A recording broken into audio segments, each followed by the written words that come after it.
Il est aussi élégant qu'impressionnant, ce tiki-waka, ce tiki de pirogue de guerre, élégant de par sa forme effilée, joliment décorée à son extrémité.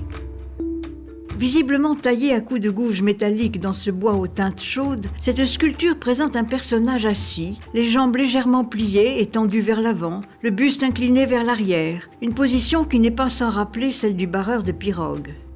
Du visage se dégage une puissance inquiétante. Les yeux grands ouverts scrutent l'horizon. Les narines, très épatées, en soulignent la courbe et la bouche grimaçante s'étire anormalement. Entre les lèvres, la langue sort provocatrice. À la commissure des lèvres, un motif a été ébauché, à peine gravé, illisible.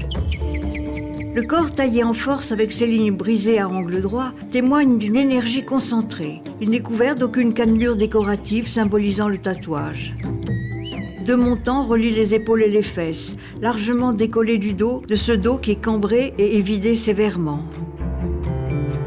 Mais ce qui fait l'originalité de ce tiki-waka, c'est la présence d'un tiki allongé entre les mains aplaties sur le ventre et celle d'un autre, à la facture plus traditionnelle, accroché à la nuque. Quelle raison y avait-il à les positionner ainsi? Cette particularité garde son mystère. Longtemps, on a cru que le tiki-waka était placé en figure de proue. C'est une erreur. Il était accroché au sommet de la poupe des pirogues de guerre.